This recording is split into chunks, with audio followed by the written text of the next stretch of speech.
आइए, फिजिक्स में lesson number 1 50 minute तक हम लोग पढ़ेंगे, ठीक है। उसके बाद से 50 मिनट सेकेंड 50 मिनट तक पूरा तैयारी आपकी। देखो ये पाठ है वैद्युत क्षेत्र वाला, ठीक है ना। तो पाठ 1 आपका है जिसका नाम है वैद्युत आवेश और वैद्युत क्षेत्र। समझिए, यही आपका पूरा माने वैद्युत के बारे में ही चर्चा करना। और इस पाठ का जो पहला हेडिंग है, सबको इसी से पूरा आपका फिजिक्स भरा हुआ है, जिसका नाम है वैद्युत आवेश। वैद्युत आवेश आप बस इतना याद रखिएगा, क्यू बराबर होता है आई गुने टी। क्यू बराबर क्या होता है? आई गुने टी।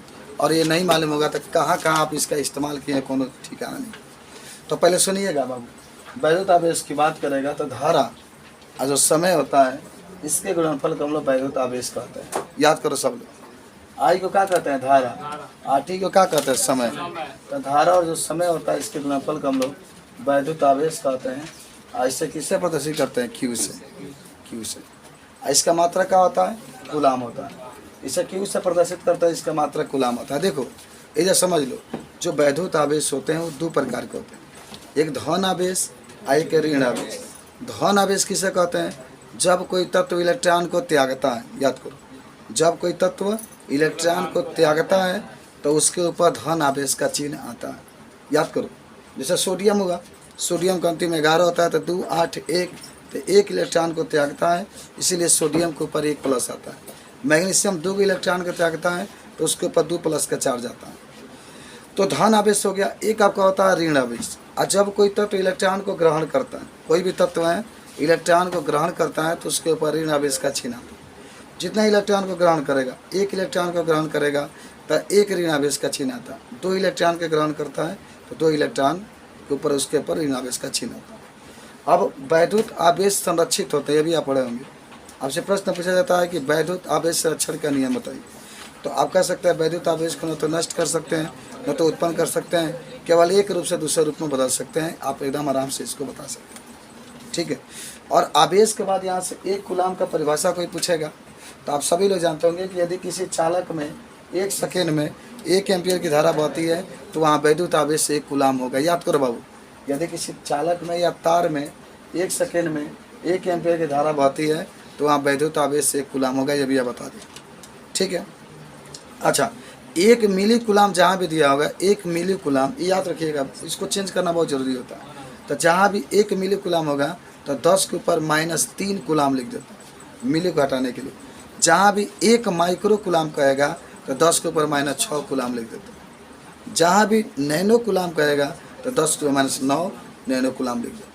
तो ये पहला टॉपिक आपका था वैद्युत आवेश के बारे में। अब देखिए, वैद्युत आवेश के आधार पर जो पदार्थ होता है उसको 3 भागों में हम लोग बांटते हैं। एक चालक होता है, अचालक होता है, अर्धचालक होता है।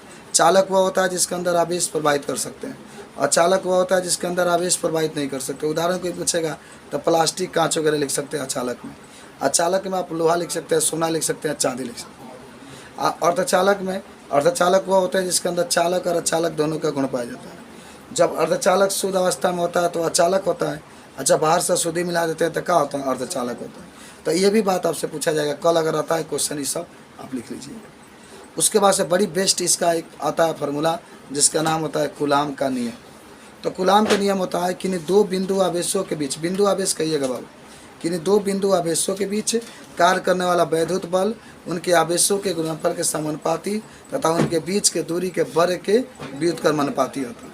माने अगर आपसे, जैसे दूसरा बात जो हो रही है वो आ रही है कूलाम के नियम का, कूलाम का नियम।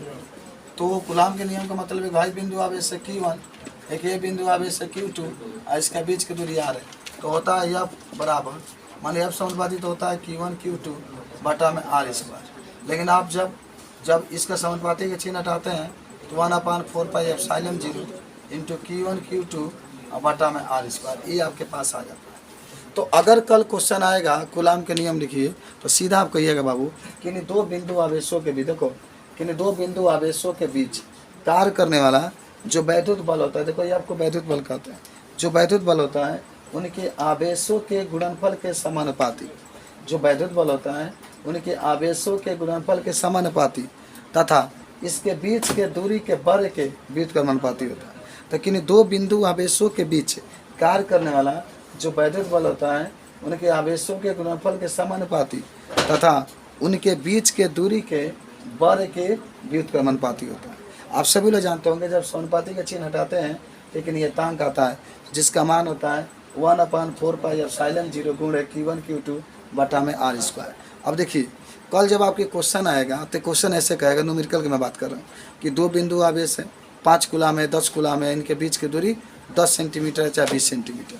तो आप आराम से समझिएगा अगर दो आवेश देता है तो Q1 मान लीजिएगा और Q2 मान लीजिएगा, और कहीं भी अगर सेंटीमीटर में दिखाई दे जैसे 20 सेंटीमीटर दिया तो 20 × 10 के ऊपर माने 2 लिख दीजिएगा, मीटर में हो जाएगा, 100 से भाग दे देंगे तो। और तब उसके बाद सीसी फार्मूला पर रख दीजिएगा तो 1/4πε0 का मान सब लोग को मालूम है कि 9 × 10 के ऊपर 9, Q1 Q2 R का मान दिया होगा। माने इस पर न्यूमेरिकल आपका आएगा ये जानना, और हमको लगता है कि आया भी है। तो इसीलिए आप इसको समझ लीजिएगा कि दो आवेश आपका देगा तो Q1 Q2 हो जाएगा, और इनके बीच की दूरी देगा तो R हो जाएगा। R अगर सेंटीमीटर में देगा तो आप उसको मीटर में बदलने के लिए 10 के ऊपर माने 2 से गुणा कर दीजिएगा, माने 100 से भाग देते हैं, लेकिन ऊपर आ जाता है तो माइनस में जाता है, और तब इसमें रख दीजिएगा तो आंसर आ जाएगा। अगर आपसे कोई कहे कि तनि कूलाम के नियम को सिद्ध करिएगा तो खूब आराम से अच्छी तरह बना लीजिएगा। आप कहिएगा Q1 आपका बिंदु आवेश है, Q2 आपका बिंदु आवेश और एक है R है। तो अब उसके बाद से लिखने के बाद आराम से दिखा देता है। कूलाम के नियम को मैं सिद्ध करने की बात कर रहा हूँ कि आप F समानुपाती का दिखा दीजिएगा Q1 समीकरण नंबर 1, F समानुपाती Q2 समीकरण नंबर 2, F समानुपाती 1/r² समीकरण नंबर 3 दिखा दीजिए। तब आप लिखिएगा समीकरण 1 कमा करके 2 और 3 से तो एक यहाँ पर लिखा जाएगा बाबू। अब बाकी जो Q1 है Q2 है ऊपर और नीचे आपका जो r² इस तरीके से सीधा आपका हो जाएगा। तो आप इसको दिखाना होगा तो सिंपल से दिखा सकते हैं। जब भी कूलाम के नियम सिद्ध करने के लिए कहेगा तो एकदम आराम से F समानुपाती Q1, आज आपको अच्छा लग रहा होगा क्योंकि आपको लिखना नहीं है, केवल आप सुनते रहिए बस। F समानुपाती Q1, F समानुपाती Q2, F समानुपाती 1/r², और समीकरण 1 2 3 से आप हल करिएगा तो कूलाम के नियम आपका आ जाता है। ठीक है, सवाल भी अब तो लगिए जाएगा इस पर। अब चलिए जब इसके आगे आप चलते हैं ना तो आपका एक नया टॉपिक मिलता है बाबू जिसका नाम होता है वैद्युत क्षेत्र। आपको बहुत अच्छे मान सब नहीं इम्पोर्टेंट बातें बताते हैं।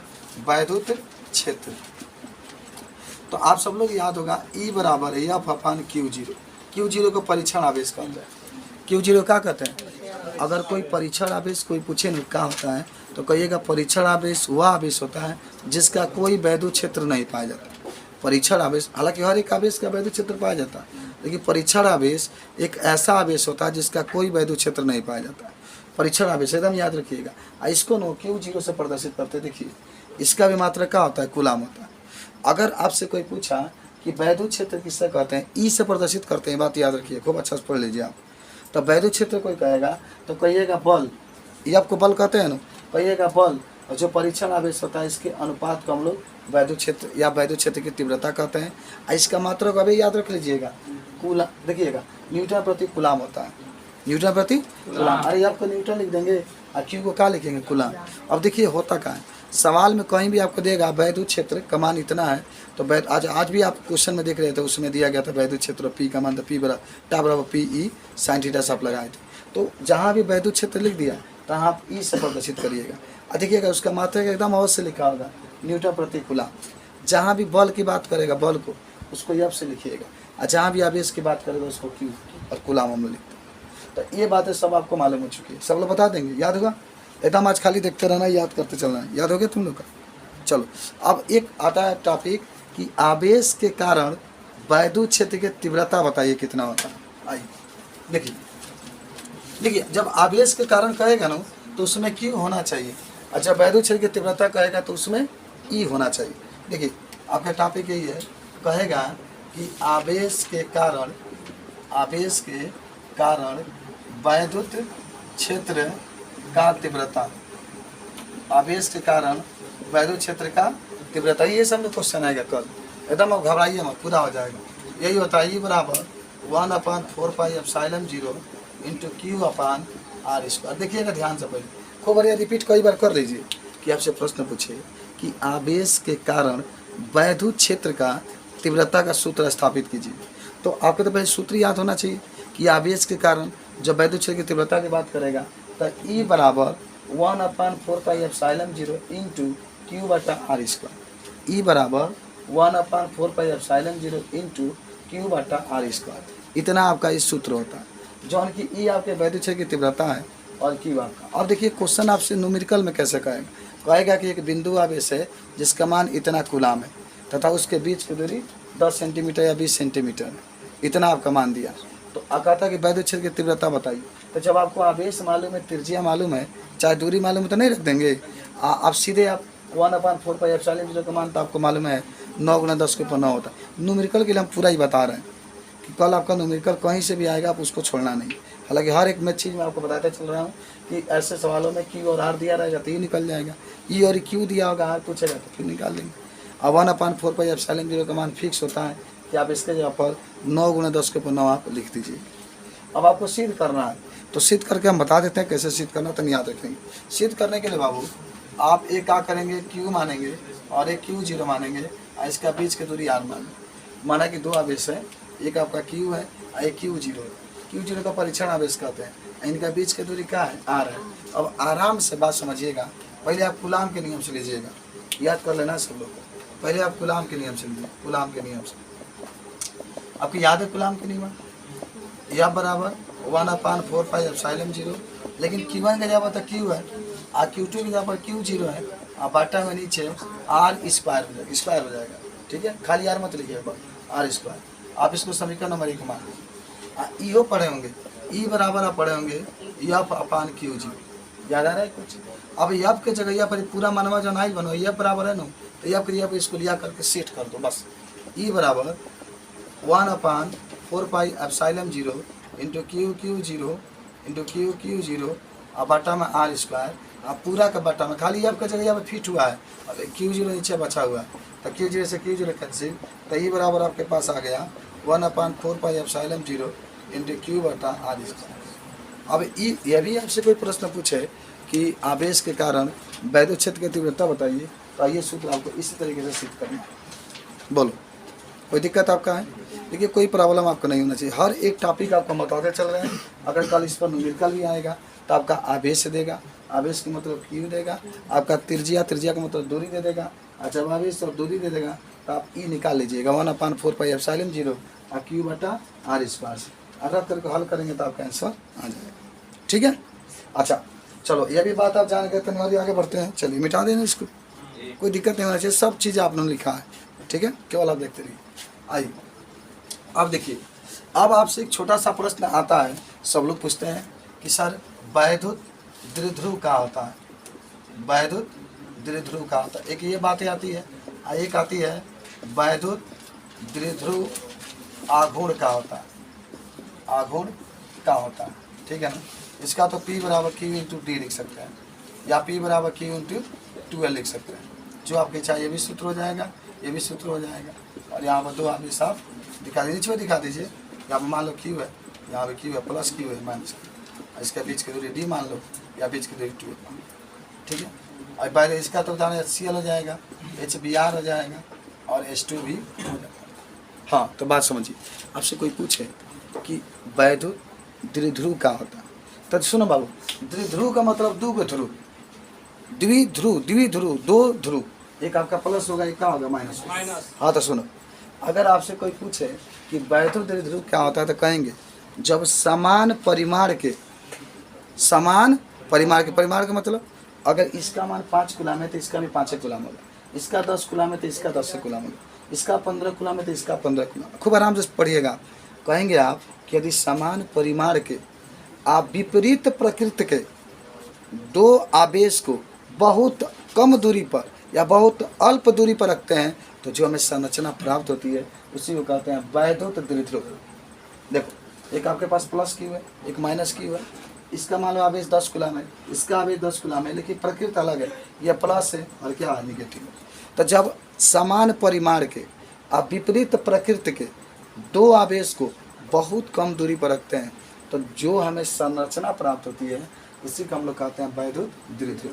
तो जो हमें संरचना प्राप्त होती है उसी को क्या कहते हैं वैद्युत द्विध्रुव कहते हैं। तो याद करिए, देखिए HCl है ना, तो HCl भी वैद्युत द्विध्रुव का उदाहरण है।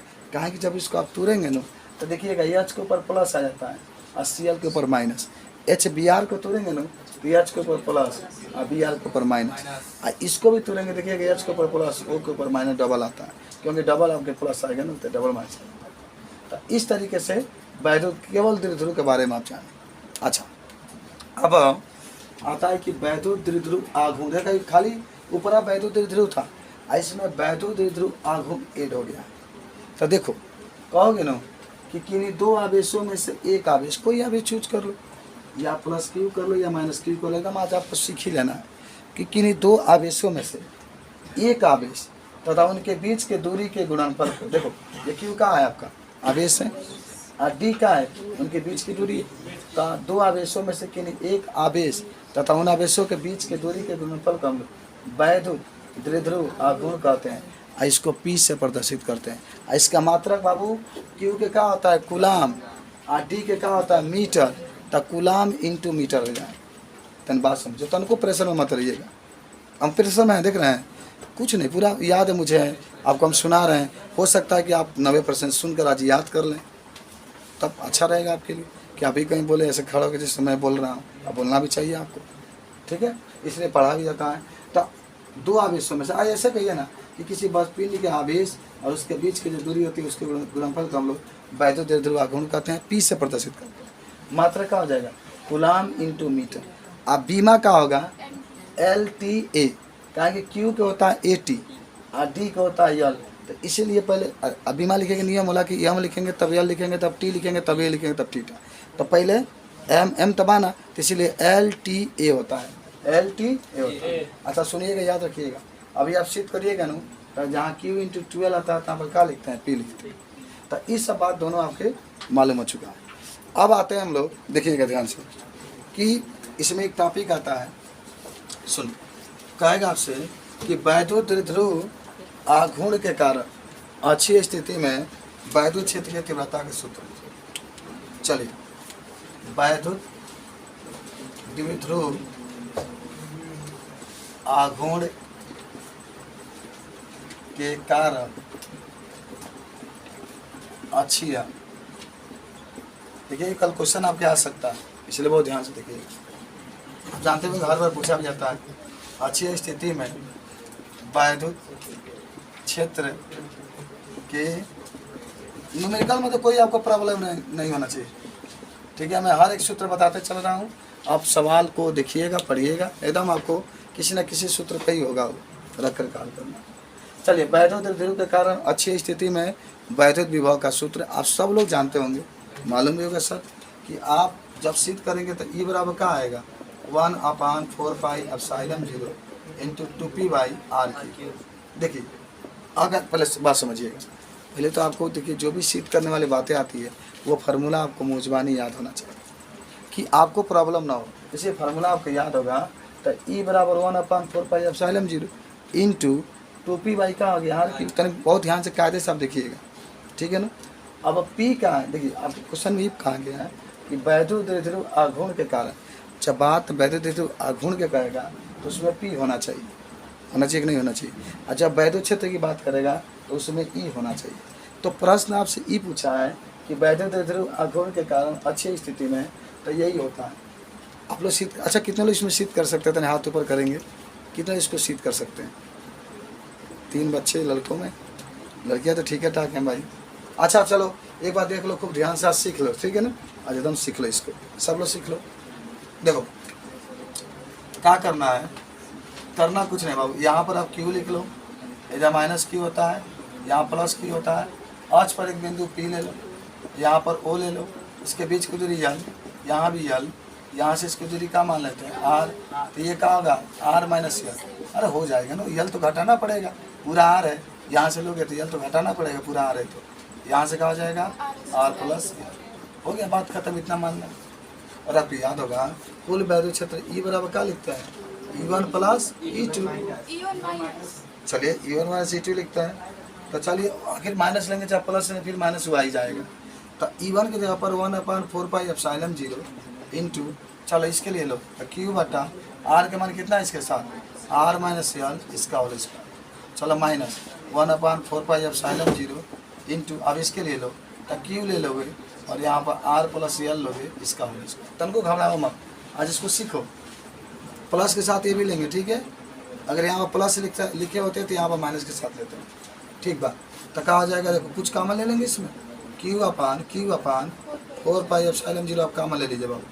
तो क्या बचेगा 1/r माइनस एल इसका होल स्क्वायर और माइनस 1/r प्लस एल इसका होल स्क्वायर। तो Q/4 पाई एप्सिलॉन 0 एलसीएम ले लो, r माइनस एल इसका whole square r plus L इसका होल स्क्वायर, तीसरे त्रिगुणा।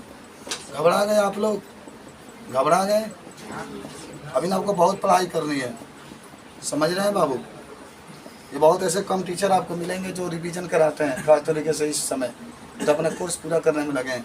लेकिन यानी आप लोग सीखे, देखिए r माइनस एल के ऊपर 2 है, r प्लस एल के ऊपर 2 है, तो हो जाएगा जानते हो a माइनस बी और a प्लस बी। तो a square minus B square होता है ना, जब इसके ऊपर दोनों के ऊपर 2 है तो 1 2 लिखा जाए। है तुर दो बाबू, r square plus L square plus 2rl है कि तुर दो, minus r square minus L square plus 2rl, ठीक है। यल से यल कैंसिल, r से r कैंसिल, 4rl हो जाएगा, जोड़ेंगे तो 4। चलो यहाँ पर लिख देते हो ऊपर, यहाँ पर देख लो, E बराबर Q/4 पाई एप्सिलॉन 0 हो गया 4rl बटा में आपके। अब देखो यल का मान बहुत छोटा आता है, छोड़ देंगे, केवल r के ऊपर 4 आ जाएगा। r के ऊपर कितना आ जाएगा 4, तो एगो 3 लिख करके एक r से r काट दीजिए। तो अब आपके पास क्या आ गया, इधर सुनिए, अब आपके पास क्या आ गया, E बराबर Q/4 पाई एप्सिलॉन 0 आई इंटू। अच्छा ये बताओ, आज हम 2 बात 2l लिख सकते हैं ना, तो 2l तो Q इंटू 2l के जगह पर Q इंटू 2l के जगह पर 2 गुणे और 2l की जगह पर P लिखा जाएगा और नीचे आपका r के ऊपर 3। देख लो बन गया, मत समझ लो। देखो आया क्या है, Q इंटू 4l है आपके पास, तो Q वही लिखो, और 2 लिख लो, 2l लिख लो, और 2 बाहर ही निकाल लो, तो क्या बचेगा Q इंटू 2l। और अभी मैंने बताया था Q इंटू 2l की जगह क्या लिख दो P, और नीचे r के ऊपर 3 है तो 3 है। तो अच्छी स्थिति वाला तो समझ लो, तो देख लो, आप लोग खूब आराम से दिमाग में सेट करो। ये सर आप यहाँ पर माइनस Q मानेंगे, यहाँ पर प्लस Q। अरे संख्या रेखा पर दाहिनी तरफ प्लस में होते हैं, बाएं तरफ माइनस में होते हैं, मान लेंगे। और इससे और जो बिंदु है उसके बीच की दूरी को r मान लेंगे। तो ये वाला जो दूरी होगा, मान लो पूरा यल है ना, तो यहाँ पूरा r है, यहाँ से यहाँ तक, ये वाला दूरी r माइनस यल हो जाए। और ये वाला जो दूरी देख रहे हैं r प्लस यल, तब आप एकदम आराम से रख कर हल करेंगे। माने सूत्र आपको याद होना चाहिए कि जब अच्छी स्थिति में कहेगा तो E बराबर 1/4 पाई एप्सिलॉन 0 तो P बटा क्या आ जाएगा r की, ठीक बात। आगे बढ़े का हम लोग कुछ सीख रहे हैं, आप लोग देखिएगा ध्यान से, अच्छी स्थिति में अभी मत कहिएगा कि नहीं हो पाएगा, एकदम आराम से सीख लीजिए, सब आपसे होगा। अच्छा, वैद्युत ध्रुव अघूर्ण के कारण अब यहाँ पर देखो निरीक्षीय स्थिति की बात करेगा, किसकी, निरीक्षीय स्थिति की बात करेगा। चलो अच्छा, निरीक्षीय स्थिति के सूत्र में बता देता हूँ, यहाँ पर 2 नहीं रहेगा। चलो यही सूत्र होगा बाबू, चलो कुछ बातें समझ लेते हैं। यहाँ जो सूत्र होगा 1/4 पाई एप्सिलॉन 0 और P बटा r की, 2 नहीं रहेगा। और नीरज का मतलब होता है जो अक्ष आप देखेंगे उस पर नहीं रहेगा बिंदु, या तो ऊपर रहेगा या तो क्या रहेगा, नीचे रहेगा, यही नीरज होता है। जैसे आपने ये अच्छी स्थिति में अक्ष पर लिया था, देख रहे हैं ना, यहाँ पर P लिया है, एकदम सीधा लिया है। लेकिन जब नीरज की बात करेगा या तो, अच्छा देखो इसके पहले वाले जो सिद्ध किए थे तो आपके P दे देगा, मैंने वैद्युत ध्रुव अघूर्ण दे देगा, R दे देगा, और कहेगा अच्छी स्थिति में वैद्युत क्षेत्र की तीव्रता बताइए, तो नीचे तो इसी फार्मूला का यूज करके आपको लगा देगा। और निरक्षीय वाला की बात करेगा, ठीक है, मन निरक्षीय वाला स्थिति में ना बस आपके 2 नहीं रहता, बाकी सब आपका वही रहता है। तो कहो तो मिटा दे इसको, सब लोग मिटा देते हैं। आइए चलिए, याद हो गया होगा फार्मूला। आइए हम लोग ध्यान से देखते हैं निरक्षीय स्थिति वाला। चलो ये आपके पास क्या रहेगा, चित्र पहले बना देते हैं। चित्र आपका रहेगा यहाँ माइनस Q, यहाँ प्लस Q, यहाँ बिंदु एक रहेगा P, यहाँ पर रहेगा O, मिला दो रहेगा का यल, इसको मिला दो, इसको मिला दो, मिला दिया। यल मत मान लो, R मान लो। यहाँ पर क्या रहता है यल, अभी आप माने थे यल, आप पाइथागोरस पढ़ने का इस्तेमाल करेंगे ना। अच्छा इसका यहाँ पर कौन थीटा बनेगा, ये भी थीटा बनेगा। पाइथागोरस पढ़ने का यूज करेंगे तो कर्ण कहलाएगा, क्योंकि 90 अंश है, तो कर्णिम r स्क्वायर प्लस क्या हो जाएगा r स्क्वायर, ये भी कर्णिम r square plus l square. हाँ ठीक है, x कहाँ से आएगा, अच्छा l बोले l।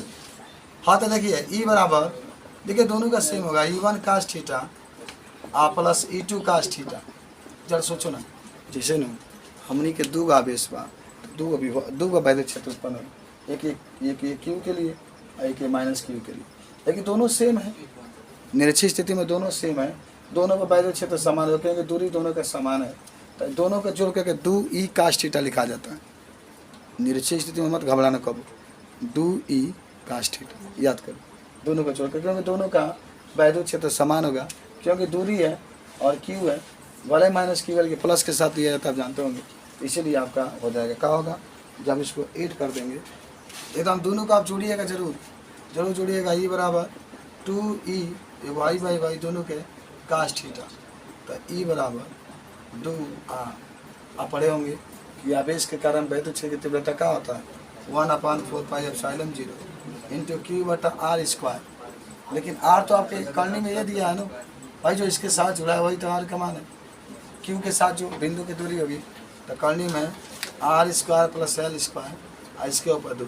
अच्छा, आपको याद है कास बाबा क्या होता है, आधार बटा तो थीटा है ना, तो आधार आपका क्या हो जाएगा आर, और कौन आपका क्या हो जाएगा ये वाला हिस्सा, करनी में R square plus L square. तो समझना बहुत ध्यान से, ठीक है। आधार यल होगा, फिर तो लंब हो जाएगा ना सामने वाला यल होगा, ठीक बा। E बराबर अब Q इंटू 2L माने 2QL है, तो पूरा इधर पर आप P रख देंगे, रखा जाएगा ना। अरे आप सजा के लिखे तो Q इंटू 12 के पास करता नहीं गया, और इसकी जब हमेशा P ही लिख देते हैं, तो ऊपर हो जाएगा आपका P, नीचे 1/4πε0। आई 2 हटाओगे तो स्क्वायर हटाओगे ना, तो ये आपका इतना आ जाएगा, करनी हट गया, और ये R square plus L square, इसके ऊपर 1/2। या E बराबर यल का मान बहुत छोटा है, सब छोड़ छाड़ देंगे, तो आ जाएगा P बटा 4πε0 इंटू ये छोड़ देंगे तो आई इसको जोड़ देंगे, माने आर के ऊपर 2 होगा, और देखिए आई एक पर 1 बा आ प्लस 1/2 बा बराबर P बटा 1/4πε0 इंटू आर के ऊपर 2 कम 2 3/2, आर के ऊपर 2 एक पर 3/2, तो 2 से 2 कैंसिल, तब P बटा में 1/4πε0 इंटू आर के ऊपर 3, ये आपका आंसर है। ये आपका क्या आएगा आंसर आएगा। अब पहले तन समझो, तन पूछो कुछ, और ये क्वेश्चन है वैद्युत फ्लक्स वाला, याद करिए वैद्युत फ्लक्स। फाई E बराबर E इंटू ए, देखिए कई इसके कॉस थीटा भी लिख सकते हैं चाहे तो, माने phi E equal to E into A, ये मालूम होगा ना, तभी आप गॉस का में सिद्ध कर पाए। ना मालूम होते ना, इसीलिए बहुत अनिवार्य है मानना। तो वैद्युत फ्लक्स देखिए, इसके डिफिनेशन होते हैं। एक तो डिफिनेशन आपने ही बताया है कि किसी एकांक क्षेत्रफल से गुजरने वाले वैद्युत बल रेखाओं की संख्या को, याद करो, किसी एकांक क्षेत्रफल से गुजरने वाले वैद्युत बल रेखाओं की संख्या को हम लोग वैद्युत फ्लक्स कहते हैं। ऐसे फाई E से प्रदर्शित करते हैं। आपको याद है इसका मात्रा क्या होता है, सुनिए, आई E के जगह पर या बटा क्यू लिख देंगे ना। अरे अभी पढ़े थे जस्ट कुछ देर पहले कि बराबर या बटा क्यू होता है, तो E आपकी जगह पर न्यूटन हो जाएगा, एक जगह पर मीटर स्क्वायर और बाटा में कूलाम हो जाएगा। न्यूटन इंटू मीटर स्क्वायर बाटा में क्या हो गया, कूलाम। अच्छा एक बात बताओ, ये वैद्युत फ्लक्स हो गया। कल अगर आपसे आए वैद्युत फ्लक्स का परिभाषा में तो लिखा जाए, और याद रखिएगा ये अदिश राशि होती है, और E इंटू ए होता है। आप ऐसे भी कह सकते हैं, E को क्या कहते हैं बाबू, E को क्या कहते हैं, अरे वैद्युत क्षेत्र कहते हैं। E को हम लोग कहते हैं वैद्युत क्षेत्र। चलिए देखिए ध्यान से, यहाँ पर पढ़िए ना, ये हम लोग ऐसा ना पढ़ाओ नहीं। E को कहते हैं वैद्युत क्षेत्र, A को कहते हैं हम लोग क्षेत्रफल। तो वैद्युत क्षेत्र और जो क्षेत्रफल का अदिश गुणनफल है उसको भी वैद्युत फ्लक्स कहते हैं। फाई से हम लोग इसको प्रदर्शित करें। अच्छा आप जरा सोचिए, वैद्युत फ्लक्स से संबंधित न्यूमेरिकल आएगा तो आपका वैद्युत क्षेत्र की तीव्रता E दिया होगा, क्षेत्रफल दिया होगा, तो E और क्षेत्रफल दीजिएगा तो वैद्युत फ्लक्स आपका निकलेगा। कल के न्यूमेरिकल का भी तैयारी आप करते रहे, अच्छा लगेगा देखना ना। क्या भाई बा ए चला कहाँ होगा, हाँ आगे बढ़ते हम लोग। वैद्युत फ्लक्स के बाद आपका आता है एक आवेश का रेखीय घनत्व। अब 5 मिनट जियान होगा, आप उसको बंद करना नहीं सकते। हाँ यार हम ब्लैक बोर्ड में पढ़ा रहे हैं, तुम उस पर नजर मार रहे हो। चला एक होता है आवेश का पृष्ठ घनत्व, एक होता है आवेश का आयतन घनत्व। अरे पढ़ो यार, चलो तुम सैनिक में जाओगे तो जानते हो, सैनिक में देखते हो कैसे बच्चे रहते हैं सब आर्मी में, सब आर्मी में तो वैसे ही रहते हैं। क्या करेंगे? चलिए आवेश का रेखीय घनत्व आपको पूछेगा तो क्या कहते हैं, लेमडा बराबर, लेमडा बराबर चलते हैं, याद करिए भाई बहुत इंपॉर्टेंट है, इसी से डेरिवेशन आपका सिद्ध होगा। लेमडा बराबर क्यू अपान एल, ठीक है, आए कि लेमडा बराबर क्यू अपान ए, आए कि लेमडा बराबर क्यू अपान चला गया। तो अगर कोई आवेश का रेखीय घनत्व तो सिंपल है, आवेश और लंबाई तो नहीं, देखो ये न आज आपको इसी पर क्वेश्चन दिया गया था, याद करिएगा, ये आपका बहुत अनिवार्य है कि Q इंटू यल के Q अपान यल के जगह पर लेमडा लिखना पड़ेगा। और ये भी आपका आएगा कि जहाँ सिग्मा था Q अपान ए, ये भी आपको यूज करना है, मालूम है कहाँ, समांतर प्लेट संधारित्र का जब आप स्थापित करेंगे तो ये भी आपको दिएगा। ये बहुत अनिवार्य है, इसलिए हम लिख रहे हैं यहाँ पर। तो आवेश का देखिए घनत्व क्या कहता है, लेमडा बराबर Q अपान यल, और सिग्मा कहेगा तो Q अपान ए, और रो कहेगा तो Q अपान भी, ये आप याद करिएगा। तो इसको क्या कहते हैं, ये पूछता है कि आवेश का रेखीय घनत्व बताइए, तो आवेश और लंबाई के अनुपात को आवेश का रेखीय घनत्व कहते हैं। आवेश का पृष्ठ घनत्व बताइए, तो आवेश और क्षेत्रफल के अनुपात को आवेश का पृष्ठ घनत्व कहते हैं, और आवेश और आयतन के अनुपात को आवेश का आयतन घनत्व। बहुत सिंपल सिंपल बात। अच्छा चलिए, अब ये सब आपको याद हो चुका है, तो अब एक नया चीज़ आता है, इसके आधार पर आपका याद करिएगा, गॉस का प्रमेय। बहुत लाजवाब और कल हो सकता कि आया हो क्वेश्चन, देखिए छूटना नहीं चाहिए, ठीक है। आइए, गॉस का प्रमेय कल एक इम्पोर्टेंट क्वेश्चन बन के आपका आएगा, और आप लोग क्या करेंगे, अच्छा से लिखेंगे। गॉस का प्रमेय, थ्योरम ऑफ गॉस, आपको याद है गॉस का प्रमेय अगर आपसे कोई पूछे तो सीधा कहेंगे किसी बंद पृष्ठ से गुजरने वाला वैद्युत फ्लक्स, याद करिएगा, किसी बंद पृष्ठ से गुजरने वाला वैद्युत फ्लक्स आवेश और निर्वात के वैद्युशीलता के अनुपात के बराबर होता है। याद करो, मैं यहाँ पर लिख रहा हूँ, एकदम आएगा, एकदम आएगा, एकदम आएगा, कोई शक नहीं। फाई बराबर Q अपान एप्सिलॉन जी। अच्छा, ये सवाल में ना, ये तो गॉस का प्रमेय हो गया, अभी हम सिद्ध करके आपको दिखा रहे हैं। ये सवाल में भी पूछा जाता है कि आवेश दिया गया है, आवेश दिया गया है तो वैद्युत फ्लक्स बताइए, तो आवेश की जगह पर Q रखा जाएगा, Q का मान रखा जाएगा, एप्सिलॉन जी का मान सबको याद है ना, 8 5 में 10 को -12 रख कर कॉल करेंगे टेंशन, आवेश देगा एक पूछ देगा। तो तनी आपको गॉस का प्रमेय सिद्ध कर दे, हो सकता है कल आया हो, अब उसको कैसे लगा। चलिए गॉस का प्रमेय को सिद्ध करिए। देखो सुनो, जब सिद्ध करेंगे तो एक बंद पृष्ठ बना लेंगे इस तरीके से, तो समझो, सिर ऊपर करके कहाँ नीचे किए हो, आई बिंदु हो जाएगा, इस पर आवेश Q है, यहाँ पे एक छोटा सा एरिया का मान लेंगे, ये मान लेंगे, ठीक है। तो याद करो, सब लोग पढ़े होंगे बाबू कि गॉस का प्रमेय सिद्ध करना है तो पहले क्या होता है, याद करिएगा, फाई ई बराबर इंटू ए लिखे तो याद है, फाई ई बराबर ई इंटू ए, सबको याद है।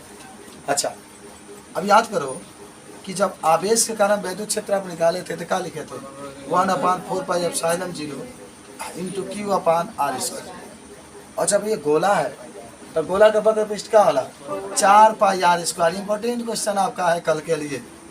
चलिए R स्क्वायर से R स्क्वायर सर कैंसिल, 4 से 4, पाई से पाई, तो फाई ई बराबर Q बटा एप्सिलॉन 0 हो गया। कितना आसान है, तो सिद्ध हो जाएगा सबसे। यही गॉस का प्रमेय। तो गॉस के प्रमेय जब भी कहेगा तो आप तो पहले उसको खूब अच्छा से लिखिएगा, किसी बंद पृष्ठ से गुजरने वाला जो वैद्युत फ्लक्स होता है आवेश और निर्वात की वैद्युशीलता के अनुपात के बराबर होता है। और अगर ये आपसे पूछा जाए, पहले क्वेश्चन आए, खूब बढ़िया शब्द धच के रंगीन कलम से लिखिएगा। सिद्ध करने के लिए फाई बराबर इंटू ए, फाई तो होना ही चाहिए, देखो जो आपको चाहिए उसको मैं चेंजिंग मत करिएगा, क्योंकि गॉस के प्रमेय में आपको फाई ई चाहिए, तो फाई ई को मत चेंज करिएगा बाबू, क्योंकि वो चाहिए ना, वो तो है आपके इसमें प्रमेय में है, उसको हटाना अनिवार्य नहीं। लेकिन लेकिन ये जो है इसको हटाना अनिवार्य है, क्योंकि ये हटेगा तभी आपके क्यू और एप्सिलॉन जीरो आएंगे। हमने ही कहा कि जहाँ ई होगा तो 1/4 पाई एप्सिलॉन जीरो क्यू बटा आर स्क्वायर, आई के जगह पर 4 पाई आर स्क्वायर, तो आर स्क्वायर से आर स्क्वायर कैंसिल, 4 से 4 पाई से पाई, तो क्यू बटा एप्सिलॉन जीरो आ गया, बन गया। कोई दिक्कत है? अच्छा देखो, अब जो मैं जा रहा हूँ लिखने के लिए वो आज आपके विद्यालय में दिया गया था सिद्ध करने के लिए। देखिए मैं लिख रहा हूँ, चलिए आपका दिया गया था। अच्छा आपको अच्छा लग रहा है? अच्छा लग रहा है? ऐसे ही पढ़ाई होना चाहिए, बीच बीच में कभी केवल लगातार रिवीजन करता रहना चाहिए कि कुछ माने मुँह जबानी याद हो, समझ लो बात। चलिए तो आपका है कि अनंत लंबाई वाले तार के कारण, आवेशी तार के कारण वैद्युत क्षेत्र की तीव्रता, याद है आज आपको क्वेश्चन दिया गया था, लेकिन आज आप क्लियरफाई नहीं कर पाए थे, क्यों जी? खाली मुस्कुराने से काम नहीं चलेगा, नहीं भाई गम में भी रहना पड़ेगा। हाँ चलिए, तो लोग कभी गम नहीं होता है कि मेरे से सवाल नहीं लगता है। अच्छा खुशी ये बात की होती है किसी से लगता ही नहीं, चलो भाई हम खुश हैं। अगर मैं 5 लगा देते आपसे नहीं लगता था तो नहीं गम होता, सब लगा दिया। जब किसी से नहीं लगता है नो टेंशन, वो नहीं लगा तो हम चलो। हाँ तो अनंत लंबाई के एक तार बना लीजिए, आई छोड़ा अनंत लंबाई के तार बना लीजिए, ठीक है। इसको थाना बेचते दिखा दीजिए, कल तो बहुत गर्दा होगा, खा के जर्दा उड़ेगा गर्दा। ये देखिए एक भी क्वेश्चन नहीं छूटने वाला। इसका लंबाई कितना मानेंगे? यल तिरछिया लंबाई, यल तिरछिया आर, याद करो फाई ई बराबर, आप पढ़ चुके हैं ई इंटू ए, लेकिन याद रखिएगा ये गॉस के प्रमेय का अनुप्रयोग है, तो फाई ई हटाना बहुत अनिवार्य है। फाई ई हटाना अनिवार्य है, ई कभी नहीं हटाना है। ई वैद्युत क्षेत्र आपको रखना है, क्योंकि आपको वैद्युत क्षेत्र का सूत्र स्थापित करना है। तो दो चीज़ें में हट जाए, फाई ई हटेगा और ए हटेगा, ई आपका वैसे ही रखेंगे। याद करिएगा मैं क्या बोल रहा हूँ, यहाँ पर खड़े होकर मंच के माध्यम से आपको बता रहा हूँ। फाई ई हटेगा, क्यू बटा एप्सिलॉन जीरो लिखेंगे, क्यू बटा एप्सिलॉन जीरो, और ए की जगह पर 2 पाई आर एल होता है ना। अरे बेलन के पक्के बीच क्या होता है? 2 पाई आर एच है, तो एच के पास आपने यल माना है तो यल आप लिखेंगे। तो चलिए, तो आप यहाँ पर गॉस का प्रमेय का प्रयोग करना है, तो क्या होगा? क्यू बटा एप्सिलॉन जीरो बराबर ई वैसे ही लिख लो, और इसके जगह पर 4 पाई आर स्क्वायर हो गया। अब 2 pi R oh 2 pi R L हो जाएगा। चलिए, ई में कोई चेंजिंग नहीं, क्योंकि हमें ई बराबर क्या करना है? लाना है, बाकी सबको बट्टा मिला दो, तो कहा गया क्यू बट्टा में पहले 2 लिख लो, तब पाई लिख लो, तब एप्सिलॉन जीरो लिख लो, तब आर लिख लो, तब एल लिख लो, और बराबर ई लिख लो। और क्यू बटा एल के जब क्या लिखते हैं? लेमडा। लेमडा भी आप पढ़े तो याद करिएगा, जस्ट आवेश का रखिए, घनत्व के बारे में आपने पढ़ा था। तो लेमडा बटा लिखेंगे 2 pi epsilon zero R E बराबर, और देखिएगा ये बहुत इम्पोर्टेंट है, आज आपको दिया गया था और आपने सिद्ध भी कर दिया था। तो इस तरीके से, और लेमडा आपका क्या है? लेमडा आवेश का रखिएगा ना। तो अगर देखिए इस पर भी न्यूमेरिकल आएगा आपका, तो इस पर न्यूमेरिकल लगाने के लिए एक तरीका मैं बताता हूँ। पहले ना 2/2 से गुणा करेंगे, इसको 2 हो जाएगा और एक आ जाएगा 4। तो अगर तो देखिए क्या का देगा, एक आपका देगा आवेश का रखिएगा ना, तो एक आपका देगा दूरी, एक देगा आपका आवेश का रखिएगा ना, तो और एक आपका क्या देगा? दूरी। तो आवेश का रखिएगा ना तो दूरी देगा, तो उसको रख देना है, और उसके बाद से ये कमान निकाल लेना। तो कितना आसान भाई। हाँ, तो अगर इस टाइप का आता है, इस तरीके से आप इसको हल कर लेंगे। और चलिए इस चैप्टर का मैं अंतिम आपको बता देता हूँ कि वैद्युत द्विध्रुव के कारण, याद करो, वैद्युत द्विध्रुव के कारण बल आघूर्ण का सूत्र, वैद्युत द्विध्रुव के कारण बल आघूर्ण का सूत्र अंतिम एक आपको सिद्ध करा देते हैं, तब इस चैप्टर का हम लोग फिनिश करते हैं। ठीक है, चलिए चलिए चलिए चलिए,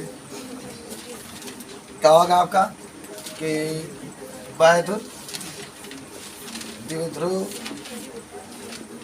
आघूर्ण के कारण बल आघूर्ण का सूत्र। बाह्य द्रव्य आघूर्ण का कारण बल आघूर्ण का सूत्र। ठीक है, तो चलिए आप देखिए बल आघूर्ण का सूत्र होता है, बल बराबर होता है बल गुणे लंबवत दूरी। तो पहले न इसको आप वैद्युत क्षेत्र में इसको दिखाइएगा इस तरीके से, और यहाँ पर आप दिखा दीजिएगा एक चालक, इसका आवेश आपका Q, मान लो इधर माइनस Q, और यहाँ पर जो कोण बनेगा उसको थीटा, इसको लिया के मिला देंगे। भाई होगा लंबवत दूरी, ए मान लो, बी मान लो, सी मान लो। तो सुनो आप यहाँ पर बल आघूर्ण टा बराबर क्या होता है भाई, बल गुणे लंबवत दूरी। तो लंबवत दूरी चित्र में क्या है, एसी है ना, तो एसी लिखेंगे। अच्छा आप पढ़े भी होंगे, एफ के जगह पर ई गुणे क्यू लिख सकते हैं, ई गुणे क्यू। अरे पढ़े ना, ई बराबर एफ बटा क्यू इतना आ जाए। एसी की जगह पर नो, ये बताओ अगर साइन थीटा ले लिया जाए तो लंब बटा कौन है, लंब क्या होगा एसी, आप कौन है तो यल मानते ही, मैं 2l मानते ही यहाँ मानते हैं ना, 90 तो 2l होगा ना जी, तो यहाँ पर 2l लिख लो। तो अच्छा ये गुना करो, तो एसी बराबर 2l साइन थीटा। तो जहाँ एसी होगा तो क्या लिखेंगे, 2l साइन थीटा। तो टा बराबर हो जाएगा ई आ क्यू इंटू 2l जब क्या लिखते हैं पी लिखो, तो ई इंटू पी और साइन थीटा। इस तरीके से आपका क्या हो सकता है, सी हो सकता है। तो इस तरीके से आज लेसन नंबर 1 आपका समाप्त। ठीक है, हो गया। आप बताइए क्या इसमें कोई आपको दिक्कत हुआ?